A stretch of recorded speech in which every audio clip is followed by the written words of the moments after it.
Fall/winter is the best season for fashion, the best chance to develop your personal style, and you want to make the most of it. But then you look at yourself in the mirror and think, why don't my outfits look like that? What are these people doing that I'm not? That's why I'm going to give you 5 tips to always dress well in fall/winter, which people with a developed sense of personal style are almost always paying attention to. We can use their secrets to help solve that feeling of outfits missing something aesthetically and help keep you warmer and cozier at the same time. Because if you're feeling comfy, that's going to help you look good. And there's one tip at the end which applies not just to fashion, but almost any hobby or interest you might be following, so stick around for that one. This is Applesauce here. Let's level up our winter clothing game.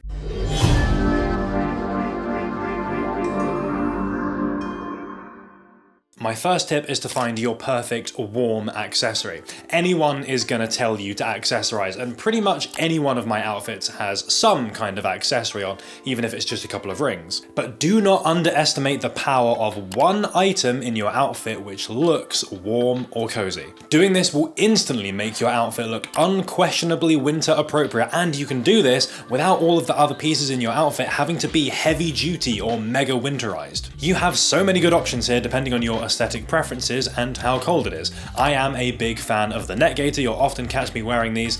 They fit in very nicely with my style. I like how they interact with hoods as well. I'm also a big glove fan, not just because I like the way they look, but my hands are almost always cold. I figure my arms are so long that the warm blood just kind of gets bored and heads home before getting to the fingers. Solidarity, anyone with bad circulation. Beanies, toques, even balaclavas if you're feeling edgy help keep those ears and heads warm, which are super important when it gets cold, and each of them has a pretty different look, and you'll find yourself styling these all kinds of different ways. I've always considered the scarf a more traditional item, and I think these look great if you're into more natural materials and you have a more mature kind of menswear inspired style. Oversized scarves can make a great statement piece, and I love the sense of movement they often create in an outfit. After all, they do just tend to have a life of their own. My closest equivalent is the Aoku Shimag. I love how this looks. It looks like a cross between a regular scarf and a piece of armor. Even the gilet, okay, maybe this is kind of a cross between clothing and accessory depending on how you look at it, but I think just chucking on a nice puffy vest on top of a hoodie or something like that, you can't dispute the winteriness, and it gives you this great opportunity to get a sense of depth in your outfit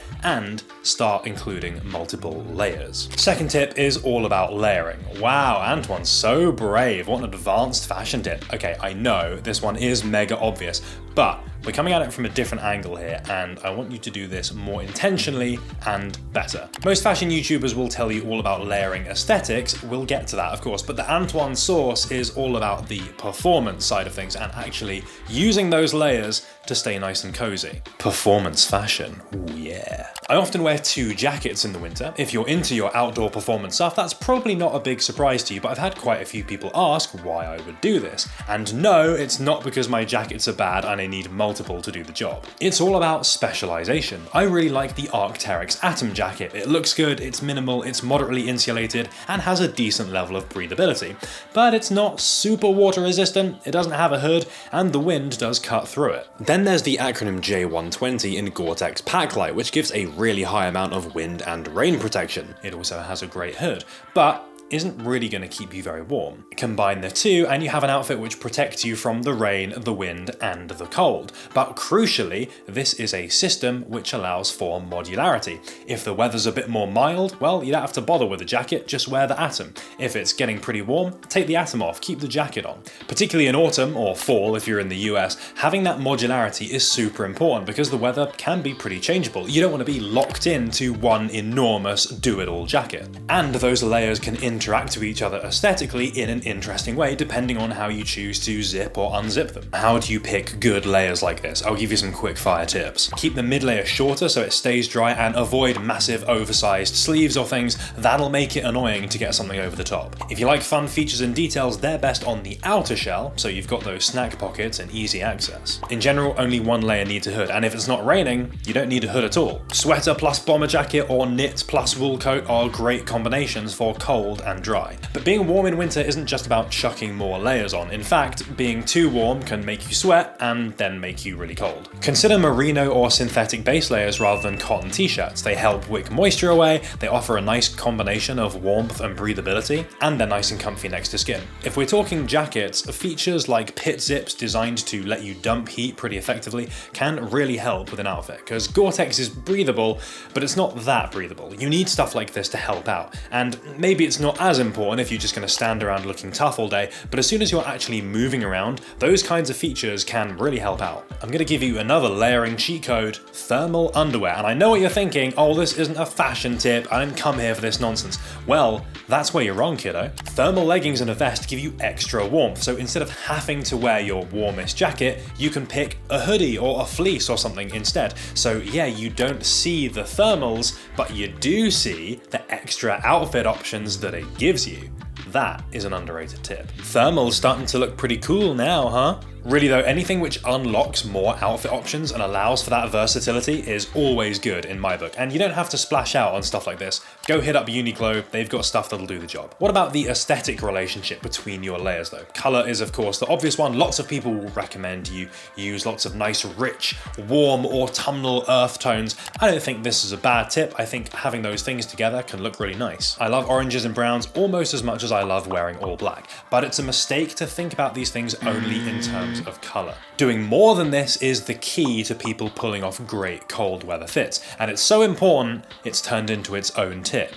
Texture. Texture and material, in my opinion, is the way to look cool, cozy, and winter ready every single time. We want fabric with weight or structure so you can really see the warmth that it brings. This connects directly to layering, of course, in that the more layers you're wearing, the more chances you have to show off these different textural elements. Look at the difference between a light windbreaker and a fleece, for example, or a sweater and a knit. In both cases, it's that heavily textured element which really evokes the sense of winter comfort. Even having one layer with that kind of textural element will make a really big difference in your outfits, and you will see people doing exactly this all the time. We also have to bring in the textures and the feeling of performance fabric. That crunchy Gore-Tex that I mentioned earlier with water beading off, that's a meme for a good reason. You can see that material and instantly connect it with the idea that what that person is wearing is designed to protect them from cold and rain. It works in making you look prepared for winter conditions.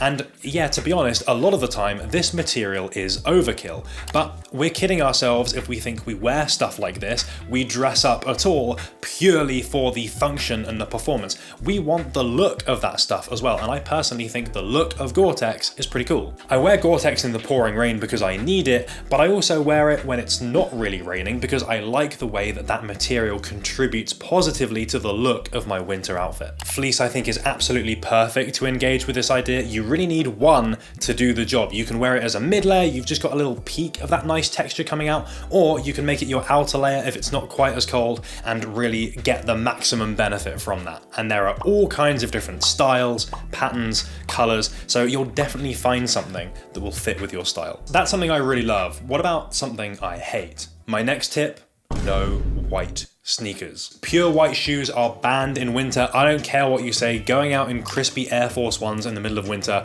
just tells me you have a reckless disregard for your footwear. Don't get me wrong, I'm absolutely not one of those people who babies all of their clothes and thinks that everything has to be pristine all the time and spends ages cleaning all of their stuff. I actually really like the look of worn in and used clothing. But going out in those pure white shoes in the wettest, muddiest season of the year just tells me that you either have absolutely nothing else to wear, or you just didn't think about what you were wearing at all. And when you're often wearing darker or warmer or richer tones, combining that with a crisp white shoe, it just really sticks out, and often not in a good way. White often feels very cold and clinical to me, and it's just not really the vibe of the season. That said, there are definitely exceptions to this rule. You can, of course, get performance-infused white shoes or boots. And in fact, I think a nice white pair of boots that have been kind of thrashed, that could look pretty cool. The practicality kind of cancels out the impracticality. I remember saying in a video ages ago, I wish these cold wall boots weren't in such a light color. Well, I take that back. I'm officially updating my opinion. I do think they look cool. I also have to caveat all this by saying, to an extent, anything is situational. You can wear white sneakers in an outfit if you are being intentional about doing so. They are designed to link harmoniously in some way with the rest of your outfit, but recklessly combining some massive black puffy jacket and a really crisp white pair of shoes, I don't know, it just looks super jarring to me. Especially when there are so many great looking boot and shoe colors and combinations. This is your chance to experiment and play around with some fun different colors. And for my fifth recommendation, get yourself a statement warm coat or jacket. I try not to make my videos about buy this, you need that. There is a lot of that kind of content around there on the internet. But I do happen to think that jackets are pretty cool. Wearing a sweet jacket makes me feel good. Now, you don't have to own this whole situation back here. This is pretty excessive. This is what happens when you get obsessed with a niche fashion subgenre and spend every waking moment thinking about it until it turns into a weird job. I do, however, think you should own one warm jacket or coat that you think is really cool. Now, you own this for utility. It's that one thing that you have to wear when it's really cold and nothing else will do. And big warm coats are some of the most expensive fashion items. There's no getting around that. And a lot of people are probably going to suggest to you, get something that is ultra wearable, get something that's just going to fit in with everything else, the ultimate utility item. I kind of disagree. Whether you like it or not, on occasions where you're wearing a big warm coat, it is probably going to be the standout item in your outfit. I therefore think it is really important that you feel passionately about it. If you love it, you'll make it work, you'll find other things to wear alongside it, but that central item, the main piece of your outfit, you are going to be excited about it. It could be a really cool color, it could be a brand you particularly like. For me, it's this Nike Lab ACG coat with this crazy pattern on it, combined with a bunch of different features like the adjustable lengths, just gives me a lot of things to be excited about. I wore this so much last winter and I enjoyed it every time. I don't think I would have felt as passionately had I just got a mega versatile, wearable, black puffer jacket. This season I'm also very much feeling the North Face and Undercover collaboration, especially this model here. I think the color combination is really cool. I love the baffles at the back, creating this sort of weird thatched effect. There is a more wearable colorway as well. I have to admit the price is a little bit of a killer on this stuff, but I do think it looks pretty cool. Of course, if something plain or minimal is what gets you excited, 100% go for that. This is not about you having to wear something really crazy. If you don't want to wear an attention-grabbing item of clothing, definitely don't do that. The point of this exercise is about getting something that you personally are gonna get some excitement and some enjoyment from. It's not just a utility buy. It's not the jacket I got because I had to, it's the jacket I got because I really vibed with it. And because I had to. This probably isn't a purchase you're going to be making lightly. As I say, this kind of clothing, especially if we're talking downfill, it is expensive, there's no getting around that. But the point is, unlike tees, jumpers, sneakers where you just keep buying more, this is about having that one item which you're wearing repeatedly and bringing back out season after season. It is your signature piece. Make it count. And my bonus end tip, which is also kind of a reminder, social media is not reality. We have, of course, done some deep dives on this in the past, but I want to frame this in the broadest possible way. If you are seeing a piece of content, if you're seeing something online, that has been curated so that you can see it. The creator is actively making a choice to do that, and they're only going to show you when they have something interesting to share. Even camera angles, lighting, hair, no matter how impromptu a video looks, you don't know how much work has gone on behind the scenes to construct what it is that you're seeing. So it's just impossible to compare you looking at yourself in reality versus any of these images and videos that we get subjected to. This is true of any aspect of life, from niche hobbies to daily vlogs, and I know this isn't necessarily new advice, but it's definitely something worth being conscious of, especially now when short form video really seems to value things which look very authentic, look like they're very spur of the moment, very almost lo-fi, kind of less production than we've seen in the past. That doesn't mean that those things are necessarily real. Often they have been designed to have that spur of the moment look about them. If you're going to compare your outfits, the best metric is past you. If you're looking at yourself and thinking, I like how I dress more than I did a couple of years ago, That is personal growth, and that is absolutely something to be proud of. And that goes for literally any kind of hobby or art or whatever you might be doing in life. And those are my tips. I hope you found them useful and appreciated the potentially slightly different take on what is a well-trodden topic. Would love to hear what's got you hyped this winter, or if you've got any tips or advice you might want to give to other people, because the more people can do that in the comment section, the more valuable this video becomes. And I always learn things from you guys in the comments, so I always massively appreciate you doing that for me. So thank you so much in advance. If you enjoyed the video, please do give it a like, because that is massively appreciated, and I'll see you in the next one. Winter officially defeated, we can all go home.